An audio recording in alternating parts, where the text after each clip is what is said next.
Edward II was born on April the 25th, 1284, at Carnarvon Castle in Wales, the fourth and only surviving son of Edward I and Eleanor of Castile.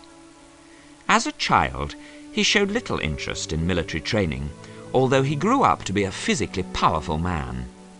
His father, Edward I, introduced an accomplished Gascon knight named Piers Gaveston to the prince's household in an attempt to encourage chivalric behavior. What he had not foreseen, however, was that his homosexual son and the ambitious Piers Gaveston would rapidly and publicly become lovers. Prince Edward became king upon the death of his father in July 1307. Edward showered titles and gifts upon his favourite, even leaving him behind to serve as regent when Edward travelled to France to marry Isabella, the daughter of the French king Philip IV. Returning to England, Edward humiliated his new bride and further provoked the already hostile barons by public displays of affection for his favourite to the exclusion of his wife. Tensions between Edward and the nobles came to a head in 1311 when the barons forced Edward to banish Gaveston and to accept major financial reforms. When Gaveston returned prematurely, the barons captured and beheaded him. Edward tried to unite his barons in the struggle against the Scots, but this was unsuccessful. He led a huge invasionary army into Scotland in June 1314, but at the Battle of Bannockburn, the smaller Scots army, commanded by Robert the Bruce, dealt the English a crushing defeat. Once more, Edward fell under the influence of an ambitious favourite, Hugh Despenser, who, along with his father, virtually ruled the country within a few years.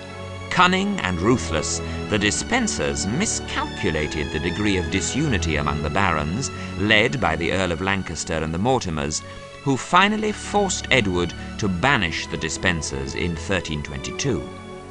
By luck and deceit, Edward imprisoned the Mortimers, recalled the Despensers, and beheaded Lancaster.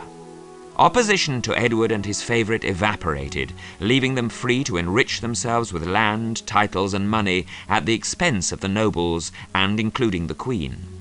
In 1325, Edward sent Isabella on a diplomatic mission to the court of her brother the French king, Charles IV. There, she became the leader of a band of exiled English nobles who had been dispossessed by the Despensers, foremost among them Roger Mortimer, who had escaped in 1323.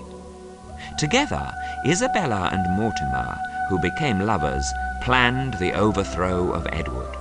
In late September 1326, they invaded England at the head of a substantial force of exiles and mercenaries, which was immediately strengthened by barons eager to win back control of their country.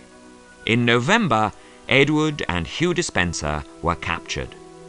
The king was sent to Kenilworth Castle as prisoner, but Despenser was hanged, drawn, and quartered.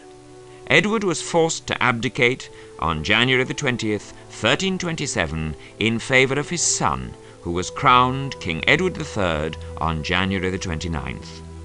After being transferred to Berkeley Castle in late summer, Edward was murdered on the orders of Roger Mortimer during the night of September the 21st.